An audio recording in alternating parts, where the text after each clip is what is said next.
ஓம்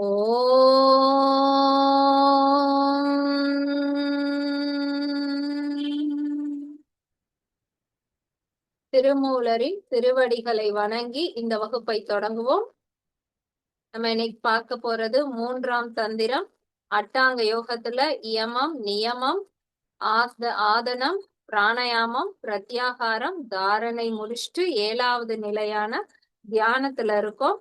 தியானத்திலையும் நம்ம என்னென்ன பாடல்கள் பார்த்தோங்கிறத ஒரு தடவை பார்க்கலாம்.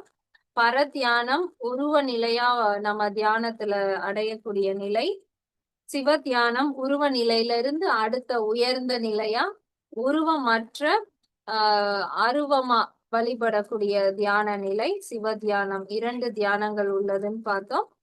இந்த 4 புலன்களும் இணையக்கூடிய இந்த விசுதி சக்கரத்துல நம்மளுடைய கவனத்தை வச்சு அந்த இடத்துல உள்நாக்குக்குள்ள ஒரு சித்த ஆகாசத்துல சிவனை பார்த்து நாம தியானம் பண்றது ஒரு வகை. அதே மாதிரி புருவ மத்தியில நம்ம சிவனை பார்த்து நம்ம தியானம் பண்றது ஒரு வகை. இது எல்லாத்துலயுமே நம்ம என்ன உணரலாம்னா, உடலுக்குள் உயிர் இருக்கிறது, உயிருக்குள் சிவம் இருக்கிறான், சிவம் சிந்தையில் இருக்கிறான். அந்த சிந்தையை அடைவதற்கு சிற்சக்தியான சந்திர பெண் நமக்கு துணை புரிவாள். இது ஒரு பாடல்ல பார்த்தோம். அடுத்த பாடல்ல நம்மளுடைய தியானத்துக்கு தடையா இருக்கக்கூடிய சினத்தை எப்படி நீக்குவது அப்படிங்கிறதையும் சொல்லி இருந்தாரு. அதற்கு அடுத்த பாடல்ல நம்ம தியானத்துல நமக்கு என்ன கிடைக்கும் அப்படின்னா, கண்ணாடி போல நம்மளுடைய ஆன்மா அந்த சிவத்தை பிரதிபலிக்கிற மாதிரி நம்மளாலேயே நம்மளுடைய ஆன்மாவை பார்த்து அந்த சிவத்தை உணர முடியும். அடுத்து 2 முத்திரை சொல்லியிருந்தாரு. ஒண்ணு நாசி கர்க்க முத்திரை, ஆசையை துறந்து நம்ம அடுத்த நிலைக்கு கொண்டு போறது. அதுக்கப்புறம் சாம்பவி முத்திரை, அந்த சிவத்தோட நம்மளை இணைக்கக்கூடிய முத்திரை. போன வகுப்புல 2 பாடல் பார்த்தோம். 2 பாடல்களுமே ஒரே பொருள் தரக்கூடிய பாடல்களா இருந்தது. 10 விதமான ஓசையை நம்மளால கேட்க முடியும் அப்படின்னு பார்த்தோம். அது என்னென்ன ஓசைனா, மணி ஓசை, கடல் ஓசை, யானை பிளிரும் ஓசை, புல்லாங்குழல் ஓசை, வானில் உள்ள மேகத்தின் ஓசை, வண்டு ரீங்காரமிடும் ஓசை, தும்பியினுடைய ஓசை, தங்கு முழக்கம் ஓசை, உடுக்கை பறை ஓசை, யாழ் ஓசை. இந்த 10 விதமான ஓசையையும் நம்ம தியானத்துல உணர முடியும் அப்படின்னு பார்த்தோம். அதை யோகிகளாக மட்டும்தான் உணர முடியும். இது வரைக்கும் நம்ம பார்த்திருந்தோம். அப்ப இவ்வளவு நாள் தியானம்னா நமக்கு அந்த இறைவனை பார்க்கலாம், புருவ மத்தியில பார்க்கலாம், இல்ல ஏதாவது ஒரு இடத்துல கவனம் வச்சு நம்ம பார்க்கலாம் அப்படின்னே சொல்லிட்டு இருந்தவரு இந்த 2 பாடல்கள்ல கேக்குறது ரொம்ப அவசியம். கேட்கறது மூலமாதான் நம்ம சிவனை பார்க்க முடியும். கேட்கலைன்னா நம்மளால பார்க்க முடியாது. அதனால கேட்கறதுக்கு தான் பயிற்சி தேவை அப்படின்னு சொன்னாங்க. ஏன் கேட்கறத அவ்வளவு தூரம் முக்கியத்துவம் கொடுத்து சொல்றாரு அப்படின்னா, இப்ப நம்மளுடைய தலைக்குள்ள நம்ம சிவபெருமான் இருக்காரு, அவரை பார்க்க முடியும்னு பாக்குறோம். ஆனா அந்த தலைக்குள்ள இருட்டான ஒரு உணர்வு தான் இருக்கு. இருட்டுக்குள்ளதான் சிவபெருமான் ஒளி உடலா இருக்காரு. ஆனா அந்த எப்படி நமக்கு இந்த 20 ஹெர்ட்ஸ்ல இருந்து 20,000 ஹெர்ட்ஸ்குள்ள இருக்கிற ஒளியை மட்டும் கேட்கிற மாதிரி இந்த உடல் இருக்கோ, அதே மாதிரி சில வெளிச்சத்தை மட்டும்தான் பார்க்கிற மாதிரி நம்மளுடைய கண்களுக்கும் இருக்கு. அப்ப அந்த இருட்டுல சிவபெருமான் உள்ளேயே இருந்தாலும் இப்ப நம்மளுடைய கண்களால பார்க்க முடியல. அப்ப அதற்கு என்ன வழினா, அந்த இருட்டுல நம்ம சத்தத்தை கேட்டோம்னா, அந்த நாதத்தை கேட்டோம்னா, நாதம் மூலமா நமக்கு சிவபெருமானுடைய காட்சி கிடைக்கும். இதுதான் அவர் சொல்றாரு. அது எப்படி நாதத்துல இருந்து நமக்கு உருவம் வரும் அப்படிங்கிறதுக்கு ஒரு யூடியூப் வீடியோவை நான் ஷேர் பண்றேன். பார்த்தோம்னா ஒரு போர்டுல சாண்ட் போட்டு வச்சிருக்காங்க, மணல்ல தூவி இருக்காங்க. அந்த இத ஒரு சவுண்ட் கொடுக்கிற மாதிரியான ஒரு கருவியை இழுக்கும் போது அந்த சத்தத்துக்கு ஏத்த மாதிரி அந்த மண் துகள்கள் அசைந்து ஒரு உருவத்தை கொடுக்குது. அதே மாதிரி இன்னொரு வீடியோவும் இருக்கு. ஒரு இரும்பு தகடு மாதிரி ஒரு பிளேட் எடுத்திருக்காங்க. அதுல மணலை தூவி இருக்காங்க. மணலை தூவிட்டு ஒரு வயலினை கீழே வச்சு அந்த வயலினை வந்து வாசிக்கிறாங்க. அந்த வயலினுடைய சத்தத்துக்கு ஏற்ற மாதிரி அந்த மண் வந்து அசைந்து காட்டுது. இதே மாதிரி நீரையும் இது இரண்டும் மணலை போட்டு காமிக்கிறாங்க. அதே மாதிரி ஒரு சின்ன இதுல தண்ணி எடுத்திருக்காங்க. தண்ணி எடுத்துட்டு அத வந்து கேமரால காட்டுறாங்க. இப்ப ஓம்ங்கிற சத்தம் கொடுக்கும்போது அந்த தண்ணியில வந்து என்ன மாதிரியான அசைவு ஏற்பட்டு அது என்ன மாதிரியான உருவத்தை காட்டுது அப்படின்னு பாக்குறாங்க. ஓம்ங்கிற சத்தம் தண்ணிக்குள்ள இந்த மாதிரி ஒரு வடிவமா நமக்கு வந்து காட்டுது. The sound Om at 136.1 Hz is supposed to resonate with humans, creating a deep sense of calm. அத வீடியோ எடுக்கும்போது உள்ள அதோட உருவம் வந்து இப்படி எல்லாம் மாறுது. தண்ணிக்குள்ள இந்த மாதிரி ஒரு நம்ம டிசைன்னு சொல்றோம் இல்லையா, அதுதான். இப்ப இது வந்து இந்த டிபேட்டியன்ஸ் இருக்காங்க இல்லையா, அவங்க இதுல நம்ம இந்த மாங்க்னு சொல்றவங்க, அவங்க இததான் வந்து ஒரு தியான பயிற்சியா செய்யறாங்க. தியானத்துல வந்து அவங்க என்ன கேக்குறாங்களோ அத வந்து அவங்களால ஒரு மண்டல ஆர்ட்னு சொல்றோம் இல்லையா, அந்த மாதிரி அவங்க காதுல கேக்குற சத்தத்தை வந்து உருவமா அவங்களால வந்து கொண்டு வர முடியும். இது வந்து ஒரு வகையான தியானம். அதாவது காதுல கேக்குற சத்தத்தை அவங்க வந்து ஒரு வெளிச்சமா ஒரு உருவமா மாத்தி காமிக்கிறாங்க. இததான் வந்து ஷேர் பண்ணணும்னு நினைச்சேன். அப்ப சத்தம் தான் வந்து வடிவமா நமக்கு மாறுது. இப்ப நம்ம பேசும்போதும் நான் ஆப்பிள்னு சத்தம் தான் சொல்வேன். ஆனா உங்களுடைய மூளைக்குள்ள அது ஆப்பிள் உருவமா வரும். சிலருக்கு வந்து அது பச்சை ஆப்பிளா தெரியும், சிலருக்கு சிவப்பு ஆப்பிளா தெரியும், சிலருக்கு அது கட் பண்ண மாதிரி தெரியும். அது நம்மளுடைய கற்பனை. ஆனா நான் சொல்ற ஓசை உங்களுக்குள்ள உருவமா வருது. நான் அம்மான்னு சொல்வேன், அவங்க அம்மா உருவம் நமக்குள்ள வரும். அப்ப இந்த மாதிரி ஒவ்வொரு சத்தமும் நமக்குள்ள ஒரு உருவத்தை வந்து கொடுக்கும். அதே மாதிரிதான் நம்ம தியான நிலையில போன வகுப்புல பார்த்தோம் இல்லையா, இந்த 20 to 20,000 ஹெர்ட்ஸை தாண்டின ஒரு நிலையில போய் நம்ம கேட்க ஆரம்பிச்சோம்னா அந்த ஒவ்வொரு நாதமும் நமக்குள்ள ஒரு உருவத்தை வந்து உணர்த்தும். அதுதான் வந்து சிவபெருமானுடைய அந்த உருவத்தை நமக்கு காமிக்கும். அப்ப நமக்கு சத்தம் கேட்காத வரைக்கும் நம்மளால கற்பனையா ஒரு பூ மலர்றத பார்த்தேன், ஒரு சிவப்பு நிற வெளிச்சத்தை பார்த்தேன், நம்ம கற்பனையா எதையாவது பார்த்த மாதிரி சொல்லலாமே ஒழிய காதால அந்த சத்தத்தை கேட்கல அப்படின்னா நம்மளால அந்த உருவத்தை வந்து தியான நிலையில பார்க்க முடியாது. அதனாலதான் உருவம் வந்து ரொம்ப சத்தம் நாதம் வந்து ரொம்ப முக்கியம்னு சொல்லி இந்த 2 பாடல்ல தியானத்துக்கு நீங்க சத்தத்தை கவனிக்கிறதுக்கு பயிற்சி பண்ணுங்க அப்படின்னு சொல்லியிருக்காரு. இப்ப நம்ம தமிழ் சொற்கள் எழுத்து வடிவம் இதெல்லாம் எடுத்துக்கிட்டா நான்லாம் எப்படி சின்ன பிள்ளையில யோசித்திருப்பேன்னா ஒரு பெயிண்டிங் மாதிரி அவங்களா ஆனா இப்படி ஒரு வடிவம், ஆனா சும்மா கீழே சுழிச்சு விடுறது அப்படிதான் உருவம் பண்ணிருக்காங்க. ஒவ்வொரு சத்தத்துக்கும் ஒவ்வொரு எழுத்துக்கள் கொடுத்திருக்காங்க அப்படின்னு பார்த்தோம். ஆனா இதுவுமே வந்து நம்மளுடைய சித்தர்கள் அகத்தியர் தான் தமிழை உருவாக்குனாரு அப்படின்னே சொல்றோம்.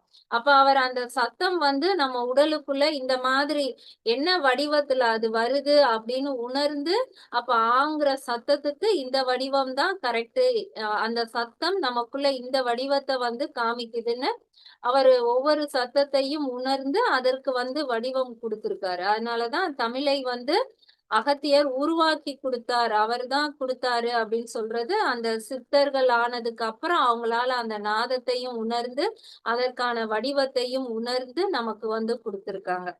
இப்ப இன்னைக்கு பார்க்க போறதும் இந்த நாதம் சம்பந்தமான 3 பாடல்கள் வந்து பார்க்கலாம். நாதத்தோட முக்கியத்துவத்தை வந்து சொல்லியிருக்காரு.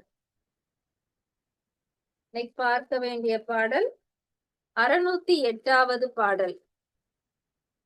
ஈசன் இயல்பும் இமையவர் ஈட்டமும் பாசம் இயங்கும் பரிந்து உயிராய் நிற்கும் ஓசை அதன் மனம் போல விடுவது ஓர் ஓசையாம் ஈசன் உணர வல்லார்க்கே. ஈசன் இயல்பும், ஈசன்னா சிவபெருமான், சிவபெருமானுடைய இயல்புனா அவருடைய கேரக்டர். சிவபெருமானுடைய இயல்புனாலே நம்ம என்ன சொல்வோம்? எங்கும் நிறைந்து இருப்பவன், தூணிலும் இருப்பான், துரும்பிலும் இருப்பான், நீக்கமற இருப்பான் அப்படின்னு சொல்லுவான். அதுதான் ஈசனோட இயல்பு. அப்ப எல்லா இடத்துலயும் ஈசன் இருக்கக்கூடிய இயல்பும், இமையவர் ஈட்டமும். இமையவர் அப்படிங்கிறது தேவர்கள். தேவர்களுடைய கூட்டம் வாழக்கூடிய இடம். தேவர்கள் ஈட்டமும் அப்படின்னா சொர்க்கம், தேவர்கள் வாழக்கூடிய இடம் அப்படின்னு எடுத்துக்கலாம். பாசம் இயங்கும். பாசம்னா நம்ம பதி பசு பாசத்துல பார்த்தோம் இல்லையா? இந்த உடலும் பாசம்தான். இறைவனையும் ஆன்மாவையும் தவிர இருக்கிற அனைத்துமே பாசம்தான். அப்ப அந்த பாசம் இயங்குறது எப்படி? இந்த உடல் இயங்குது, பாசம் எப்படி இயங்குது? பரிந்து உயிராய் நிற்கும். அந்த பரிந்துனா அந்த பாசத்துக்குள்ள சரியான விதத்துல பொருந்தி உயிராக நிற்கும். அப்ப 4 விஷயம் சொல்லியிருக்காரு. ஒண்ணு, ஈசனுடைய இயல்பு, சிவபெருமான் எப்படி இருக்காரு. 2வது, தேவர்கள் கூட்டமும், தேவர்கள் எப்படி இருக்காங்க. 3வது, பாசம் இயங்கும், இந்த பாச மலங்கள் எப்படி இயங்குது.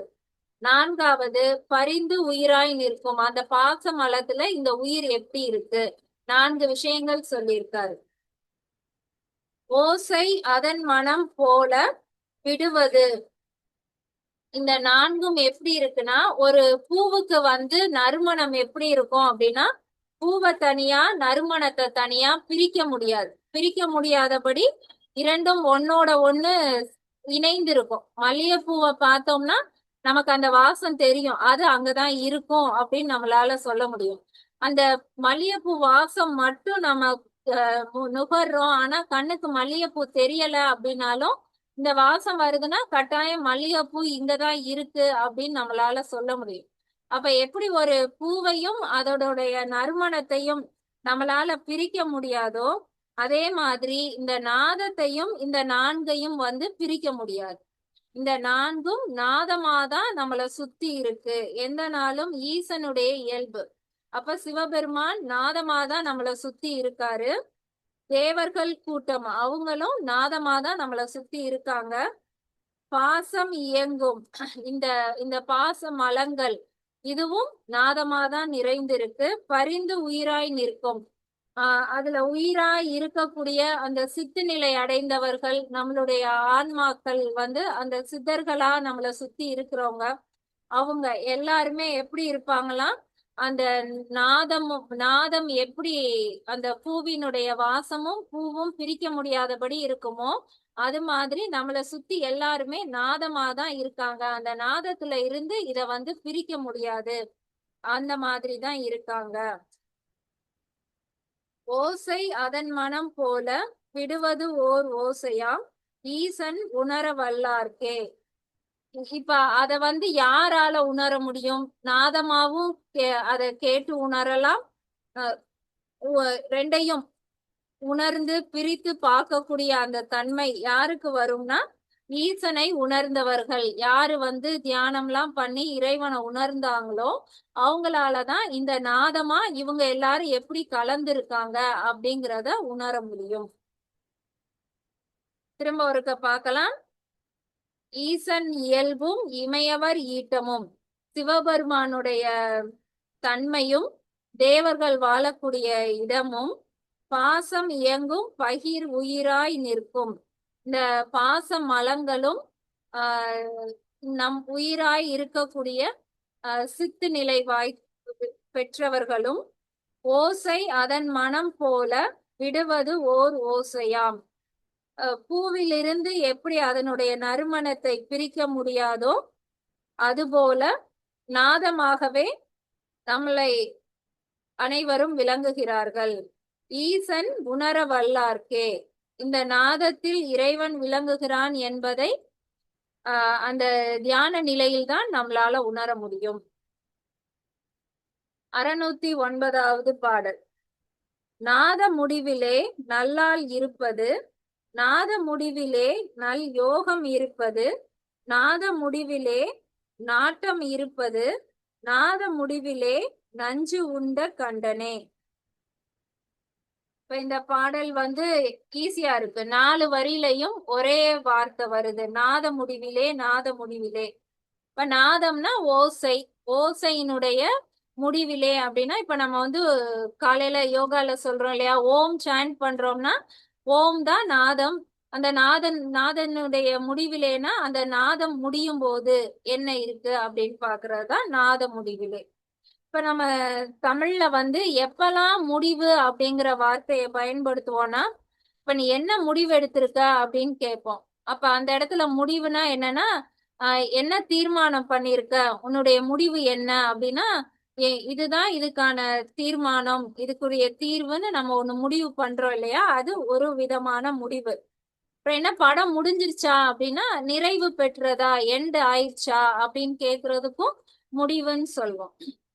அப்புறம் நான் இந்த முடிவு இது முடிஞ்சா இப்படி நடக்கும் அப்படின்னா, இது முடிந்ததுக்கு அப்புறம் என்ன விளைய போகுது, அந்த இதோட பயன் என்ன அப்படிங்கிறது இதோட முடிவுல தெரியும் அப்படின்னா, ஒரு முடிவுனா அதனுடைய பயன் என்ன அப்படிங்கிறதையும் அந்த முடிவு வந்து குறிக்கும். தீர்மானம்ங்கிறத குறிக்கும், கடைசி நிறைவு அப்படிங்கிறதையும் குறிக்கும். இதனுடைய பயன் என்ன அப்படிங்கிறதும் இதனுடைய முடிவா இதான் அப்படின்னு நம்ம சொல்றோம். 3 பொருள் இருக்கு. அந்த 3 பொருளுமே இந்த பாடல்கள்ல வந்து நம்ம பார்க்கலாம். நாத முடிவிலே நல்லாள் இருப்பாள். நல்லாள் அப்படிங்கிறது இந்த இடத்துல இருக்கக்கூடிய பெண் சக்தி. நம்ம ஆரம்பத்துல இருந்தே பாக்குறோம், சிவனை அடையிறதுக்கு சக்தியால தான் முடியும், யாராலையும் டைரக்டா சிவபெருமான அடைய முடியாது, சக்தி வந்து மனசு வச்சாதான் அடைய முடியும். அதை சைவ சித்தாந்தத்துல அதை வந்து எப்படி புரிய வைப்பாங்கன்னா, ஒரு குழந்தை இருக்கு, 3 மாத குழந்தை, அது வந்து தாய்ப்பால் மட்டுமே தான் குடிக்குது அந்த குழந்தை அப்படின்னா, அதற்கு வந்து ஒரு நோய் வந்துச்சு அப்படின்னா அந்த நோய்க்கான மருந்தை வந்து நம்ம டைரக்டா அந்த குழந்தைக்கு வந்து கொடுக்க மாட்டோம். அப்ப என்ன செய்வோம், அம்மா சாப்பிட்டுருவாங்க. அம்மா அந்த மருந்தை சாப்பிட்டா அந்த மருந்து பாலா மாறி அந்த குழந்தைக்கு போய் அதோடைய உடலை வந்து சரி பண்ணும். அதே மாதிரிதான் இப்ப வந்து நம்ம குழந்தை அப்படின்னா நமக்கு வந்து அந்த சிவபெருமான் தான் நம்மளுடைய இந்த பிறப்பு இறப்புக்கான மருந்து அப்படின்னா அத வந்து டைரக்டா நமக்கு கொடுக்க முடியாது.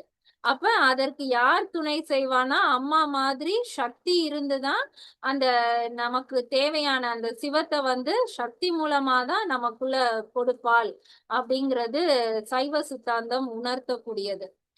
சக்தியுடைய துணை இல்லாம நம்மளால சிவனை வந்து அடைய முடியாது. அப்ப அந்த நாதத்தினுடைய முடிவுல யார் இருப்பார்னா சக்தி இருப்பாள். நல்லாள் இருப்பது, நாத முடிவிலே நல் யோகம் இருப்பது. நாதத்தினுடைய நிறைவு, இதனுடைய நிறைவு எப்ப இருக்கும்னா, நம்ம பண்ணக்கூடிய யோகம் தான் அதனுடைய நிறைவா இருக்கும். யோகம்னா என்ன, இந்த உடல், அந்த உடலுக்குள்ள இருக்கிற மனம், மனதுக்குள்ள இருக்கிற ஆன்மாவை போய் நாம சென்று அடையிறது தான், இந்த உடலை பயன்படுத்தி ஆன்மாவை சென்று அடையிறது தான் யோகம். இந்த யோகம் வந்து எப்ப நிறைவு பெறும்னா, அந்த நாதத்தை நம்ம கேட்டு அதனுடைய முடிவுல போய் தான் நம்மளால நிறைவு பெற முடியும். நாத முடிவிலே நாட்டம் இருப்பது. நாட்டம்ங்கிறது நம்ம இதற்கு முன்னாடி பாடல்லே பார்த்தோம் இல்லையா, அந்த நாசி கர்க்க முத்திரையை சொல்லும் போதே நாட்டத்தை வகி அப்படின்னா, நாட்டம் அப்படிங்கிறது நம்மளுடைய மனதும் அங்க இருக்கணும், நம்மளுடைய எண்ணம், நம்மளுடைய கவனம், செயல், இந்த உடலால செய்யப்படுறது எல்லாமே ஒரே இடத்துல இருக்கிறது. அப்ப அந்த நாதத்தினுடைய முடிவுல தான் நம்மளுடைய மனம், எண்ணம் எல்லாமே இருக்க வேண்டும். நாத முடிவிலே நஞ்சு உண்ட கண்டனே. நம்ம இந்த இந்த 3ம் நமக்கு நடந்துச்சுன்னா அதோட முடிவு, அதனுடைய பயன் என்ன, முடிவுங்கிறதுக்கு பயனும் இருக்குன்னு சொன்னோம் இல்லையா, அதனுடைய பயன் என்ன அப்படின்னா, நஞ்சு உண்ட கண்டனே அப்படின்னா சிவபெருமான சொல்லுவோம். சிவபெருமான் தான் அந்த பார்க்கடலை கடையும் போது அந்த விஷத்தை குடிச்சு நஞ்சுண்ட கண்டனா மாறினாரு. அப்ப அதே மாதிரி நாமளும் மாறுவோம். நாம எப்ப மாறுவோம்னா, இந்த நாதத்தினுடைய முடிவுல நம்ம உடலுக்குள்ள இருக்கிற நஞ்சுங்கிறது நம்மளுடைய கண்ம வினைகள், இந்த மாயையில நாம இருக்கிறது, இததான் நஞ்சு. அது எல்லாத்தையும் உண்ட அப்படின்னா, எப்படி சிவபெருமான் அந்த நஞ்சை எடுத்துக்கிட்டாலும் அது அவரை வந்து காக்குதோ, அதே மாதிரி இந்த நஞ்செல்லாம் நம்மளை விட்டு போய்விடும். நமக்கு வந்து அடுத்த நிலை, அந்த இரவா நிலை, பிறவா நிலைக்கு இந்த உடல் வந்து அப்பதான் தயாராகும். அந்த நஞ்சை உண்டக்கூடிய கண்டன் யாருன்னா நாம தான். சிவபெருமான் மாதிரி நமக்குள்ள இருக்கிற அந்த நஞ்சு வந்து நீக்கப்படும். எப்ப? நாதத்தினுடைய முடிவில் அந்த பெண் சக்தியான பராசக்தி இருக்கிறாள்.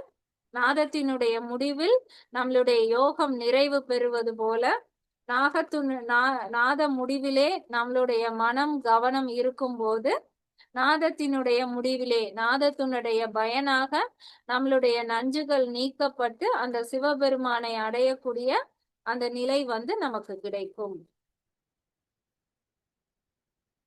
அடுத்து 610வது பாடல். உதிக்கின்ற ஆறினும் உள் அங்கி ஐந்தும் துதிக்கின்ற தேசு உடை தூங்கு இருள் நீங்கி அதிக்கின்ற ஐவருள் நாதம் ஒடுங்கர் கதிக்கொன்றை ஈசன் கலல் சேரலாமே. இப்ப இந்த பாடல்ல வந்து 6 சக்கரங்களும் 5 விதமான அக்கினியும் வந்து சொல்லியிருக்காங்க. 6 சக்கரங்கள் நமக்கு வந்து தெரியும். இதற்கு முன்னாடி நிறைய பாடல்கள்ல வந்து பார்த்துட்டோம். நம்ம உடல்ல இருக்கக்கூடிய 6 சக்கரங்கள், அதுக்கு உள்ள இருக்கக்கூடிய அங்கி 5, அது வந்து நாம இன்னைக்கு பார்க்கலாம். என்ன 5 அக்கினி அப்படின்னா, வெளியில நம்ம பார்க்கக்கூடிய பஞ்சபூதங்கள்ல இருக்கக்கூடிய அக்கினியதான் 5 அக்கினி அப்படின்னு சொல்லியிருக்காங்க. இப்ப நிலபூதம்னு எடுத்துக்கிட்டோம்னா பூமி தான் நிலம். நிலத்துக்கு நடுவுல வந்து சிவப்பா அந்த ஒரு அக்கினி இருக்கு. அதுதான் வந்து வல்கனோவா மேல் நோக்கி வருது. அந்த எரிமலையா உள்ள இருக்கிற அக்கினி தான் ஒரு நாள் வெளியில வருது. அப்ப நிலத்துக்கு நடுவுல ஒரு அக்கினி இருக்கு. அதே மாதிரி கடலுக்குள்ளேயும் நடுக்கடல்ல ஒரு அக்கினி இருக்கு. அந்த அக்கினிக்கு பெயர் வடவா முக அக்கினி அப்படின்னு சொல்லுவாங்க. அந்த அக்கினியுடைய முகம் வந்து குதிரையினுடைய அந்த அக்கினி பாக்குறதுக்கு குதிரையினுடைய முகம் மாதிரி இருக்கனால அந்த கடலுக்கு நடுவுல இருக்கக்கூடிய ஒரு அக்கினி வந்து வடவா அக்கினி. அதுக்கப்புறம் சூரியன் நெருப்பு பூதத்துல இருக்கக்கூடிய ஒரு அக்கினி, அது வந்து சூரியன். அப்புறம் காற்றுல வரக்கூடிய ஒரு அக்கினி தான் வந்து மின்னல் வெட்டுது இல்லையா, காற்றுலயே அந்த மின்னல் ஒளி வருது, அது வந்து காற்றுல இருக்கக்கூடிய அக்கினி. 5வது அக்கினி வந்து திங்கள் அக்கினி, அதாவது வானத்துல தோன்றக்கூடிய நிலவு ஒளி, அந்த சந்திரனுடைய அக்கினி தான் திங்கள் அக்கினி. ஆக 5 அக்கினி இருக்கு. மூலாக்கினி பூமிக்கு நடுவுல இருக்கக்கூடிய அக்கினி, வடவா அக்கினி நீருக்கு நடுவுல இருக்கக்கூடிய அக்கினி, கதிரவன் அக்கினி சூரியனுக்கு நடுவுல இருக்கக்கூடிய அக்கினி, மின்னல் அக்கினி காற்றுக்கு நடுவுல வரக்கூடிய அக்கினி, திங்கள் அக்கினி ஆகாயத்துல தோன்றக்கூடிய அக்கினி. இந்த மாதிரி 5 பூதங்கள்லையும் 5 விதமான அக்கினி இருக்கு. நம்ம திருமூலருடைய சூத்திரமே என்ன? அண்டம்தான் பிண்டமாக உள்ளது. அப்ப இந்த பூமி தான் நம்மளுடைய உடல். அப்ப இந்த 5 அக்கினியும் எங்கேயும் இருக்கும், நம்ம உடலுக்குள்ளயும் இருக்கும். அப்ப 6 ஆதாரங்கள்ல தோன்றக்கூடிய இந்த 5 அக்கினியை தான் வந்து சொல்றாரு. 6 ஆதாரங்கள்லயும் பஞ்சபூதங்களுக்குரிய 5 விதமான அக்கினிகள் வந்து தோன்றுது. நம்ம உடலுக்குள்ள இருக்கக்கூடிய அக்கினிக்கு என்ன பெயர்னா பித்தம் அப்படின்னு சொல்றோம் இல்லையா. வாதம் பித்தம் கபம், நிலமும் நீரும் சேர்ந்தது கபம், நெருப்பு வந்து பித்தம், காற்றும் ஆகாயமும் சேர்ந்தது வாதம். இப்படி நம்ம 3ஆ பிரிச்சுட்டோம் அப்படின்னாலும் திரும்பவும் அந்த பித்தத்துக்குள்ள 5 விதமான பித்தம் இருக்கும். நிலத்துல ஒரு பித்தம், நீர்ல ஒரு பித்தம், நெருப்புல ஒரு பித்தம், காற்றுல ஒரு பித்தம், ஆகாயத்துல ஒரு பித்தம்னு 5 விதமான பித்தம் இருக்கும். அததான் நம்ம அக்கினி அப்படின்னு பாக்குறோம். முதல் பித்தம் வந்து பச்சக பித்தம் அப்படின்னு சொல்லக்கூடிய பித்தம். இது எங்க இருக்கும்னா நம்மளுடைய சிறுகுடல். நம்ம இதெல்லாமே இந்த வாரம் யோகா கிளாஸ்ல கூட பார்த்தோம் இல்லையா. நெருப்பு பூதம்னா அது என்னென்ன? நெருப்புக்குரியது இருதயம், சிறுகுடல், அப்புறம் நம்ம இரத்த ஓட்டத்திலையும் அந்த நெருப்பு இருக்கும். இதெல்லாமே பார்த்தோம். இதுக்கு முன்னாடி வகுப்புல பார்த்திருக்கோம். நம்ம பார்த்தல் ஆகிய அந்த புலன் வெளிப்படக்கூடியது நெருப்பு பூதத்துல. அப்ப இதுல எல்லாத்துலயும் தான் இந்த அக்கினி வந்து இருக்கு. அதுல முதல் அக்கினி பச்சக அக்கினி. இது வந்து குடல்ல இருக்கக்கூடிய பச்சக பித்தம். இது வந்து குடல்ல இருக்கக்கூடிய பித்தம். இது குடல்ல இருக்கிறனாலதான் நமக்கு வந்து செரிமானம் நடக்குது. இது வந்து நிலபூதத்துக்குரியது மாதிரி. எப்படி நிலத்துல நம்ம எதை போட்டாலும் அது மக்கி அதை இல்லாம பண்ணுதோ, அதே மாதிரி இந்த சிறுகுடலுக்கு வரக்கூடிய உணவு அனைத்தையும் இந்த பச்சக பித்தம் அப்படிங்கிறது செரிமானம் செய்யக்கூடிய அக்கினி. இரண்டாவது ரஞ்சக பித்தம். ரஞ்சக பித்தம் தான் அந்த வடவாக்கினி மாதிரி நீர்ல இருக்கக்கூடிய அக்கினி, அதாவது நம்மளுடைய இரத்தத்துல இருக்கக்கூடிய அந்த அக்கினி, அதுதான் ரஞ்சக அக்கினி. மூணாவது சாதக பித்தம். இது வந்து இதயத்துல இருக்கக்கூடிய பித்தம். நம்மளுடைய செயல்கள் எல்லாமே இந்த இதயத்துல இருந்து ஒரு விதமான சூடு வந்துதான் நம்ம உடலை வந்து இயக்குது. அதற்கு பெயர் சாதக பித்தம், நெருப்புல இருக்கக்கூடிய பித்தம். அடுத்து உலோக பித்தம். இது வந்து நம்மளுடைய தோல் முழுவதும் இருக்கக்கூடியது. நம்ம உடம்ப தொட்ட உடனே நம்மளால ஒரு சூட உணர முடியுது இல்லையா? இதுதான் அந்த உடல் வளர்ச்சிக்கு, நம்மளுடைய உடல் வளருது அப்படிங்கிறதே இந்த சூடுனாலதான் நம்மளால உணர முடியும். அது உலோக பித்தம். லாஸ்டா கண்கள்ல இருக்கக்கூடிய ஒரு பித்தம், அதற்கு பெயர் ஆலோசக பித்தம். அது கண்ல இருக்கிறனாலதான் நமக்கு அந்த கண்ல அந்த ஒளியா வந்து நம்மளால அதெல்லாம் பார்க்க முடியுது. ஆக 5 விதமான பித்தம் நம்ம உடலுக்குள்ள இருக்கு. 6 விதமான சக்கரங்கள் இருக்கு. 5பூதங்களும் இந்த சக்கரங்கள்லயும் இருக்கு, இந்த பித்தத்திலையும் இருக்கு. இப்ப பாடல் பார்க்கலாம். உதிக்கின்ற ஆறினும். உதிக்கின்ற அப்படின்னா இப்ப சூரியன் வந்து உதிக்குது அப்படின்னு சொல்றோம். அப்ப நைட் ஆனா அது இல்ல, காலையில அது அப்பதான் கொஞ்சம் கொஞ்சமா வருது அப்படிங்கறனால உதிக்கின்ற அப்படின்னு சொல்றோம். அப்ப இப்ப சொல்ல போற இந்த 6 சக்கரங்கள், இந்த அக்கினி, இது எல்லாமே நமக்குள்ள இருக்கு. ஆனா அது இருள்ல நமக்கு தெரியல. எப்ப நமக்கும் கொஞ்சம் கொஞ்சமா நாதம் கேட்டு தியானத்துல நம்ம வர்றோமோ, அப்ப அந்த இருள் நீங்கும் போது, எப்படி சூரியன் இருட்டுல இருந்து கொஞ்சம் கொஞ்சமா உதித்து வருதோ, அது மாதிரி நம்மளுடைய ஞானத்துக்கும் இது எல்லாமே உதிக்க ஆரம்பிக்கும். அதனால உதிக்கின்ற ஆறினும். 6 அப்படிங்கிறது 6 சக்கரங்களை சொல்றாங்க. உள் அங்கி 5ம், அந்த 6 சக்கரங்களுக்கும் உள்ள இருக்கக்கூடிய 5பூதங்களுக்குமான 5 அக்கினியும். துதிக்கின்ற தேசு உடை தாங்கு இருள் நீக்கி. துதிக்கின்ற அப்படின்னா அந்த அந்த இறையை வழிபடுகின்ற, நம்ம அந்த தியானத்துக்கு முயற்சி செய்கின்ற, உடை தூங்கு இருள் நீங்கி. நம்ம அந்த மாதிரி நாம தவம் செய்யும் போதுதான் அதுல இருக்கக்கூடிய அந்த இருள் எல்லாம் நீங்கி, அதிக்கின்ற ஐவருள் நாதம் ஒடுங்கி. இந்த இடத்துல ஐவருள் அப்படிங்கிறது தன்மாத்திரைகள், நம்மளுடைய 5புலன்கள்ல இருந்து கேட்கக்கூடியதுன்னு சொல்றோம் இல்லையா? அந்த சத்தம், பரிசம், ரூபம், ரசம், கந்தம், அந்த சென்ஸ் ஆர்கன்ஸ்ல இருந்து கிடைக்கக்கூடிய சென்சஸ், அதுதான் ஐவருள் அப்படிங்கிற இந்த 5 சொல்லியிருக்காங்க. நாதம் ஒடுங்க. இந்த 5க்குள் இந்த நாதம் வந்து ஒடுங்கிறோம். நம்ம இப்ப நமக்கு ஏன் நாதம் வந்து நமக்கு ஒடுங்கல அப்படின்னா, இந்த 5புலன்களும் நம்மள வந்து வெளியில கூட்டிட்டு போகுது. வெளியில நம்ம சுவைக்கக்கூடிய உணவு, வெளியில கேட்கக்கூடிய சத்தம், இதுக்கெல்லாம் அது வெளியில கூட்டிட்டு போகுது.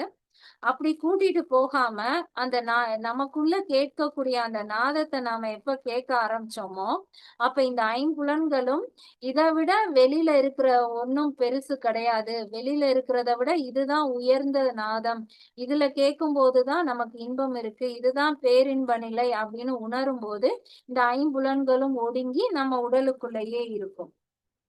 கதிக்கொன்ற ஈசன் கலல் சேரல் ஆமே. அந்த நிலையில தான் நமக்குள்ள இருக்கக்கூடிய அந்த பொன்னொழி போன்ற சிவபெருமான நாம அடைந்து அவருடைய திருவடியை நம்மளால சேர முடியும்.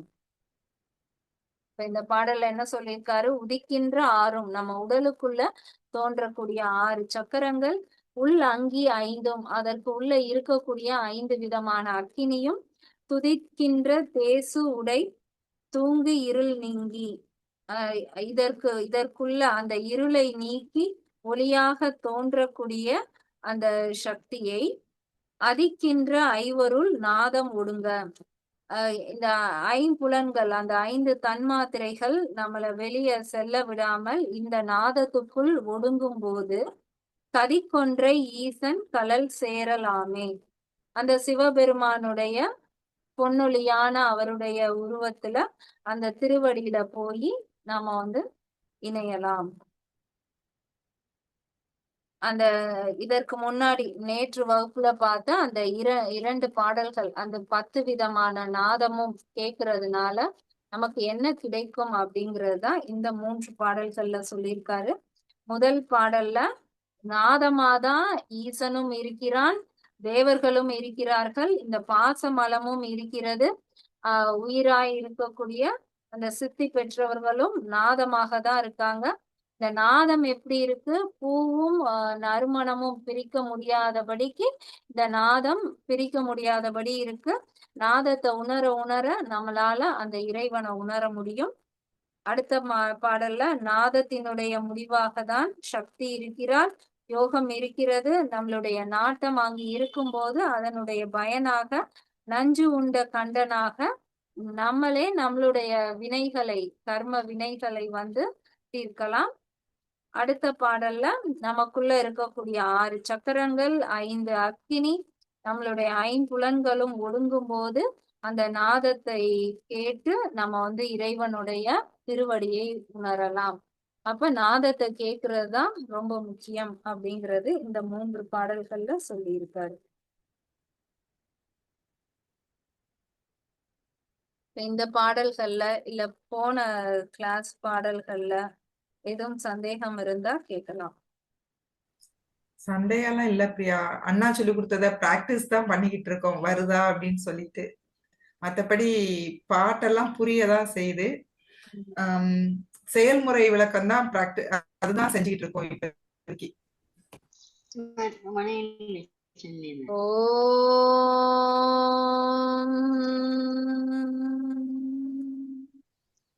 திருமூலரின் திருவடிகளை வணங்கி இந்த வகுப்பை முடிப்போம். அடுத்த வகுப்பில் மீண்டும் சந்திப்போம். நன்றி.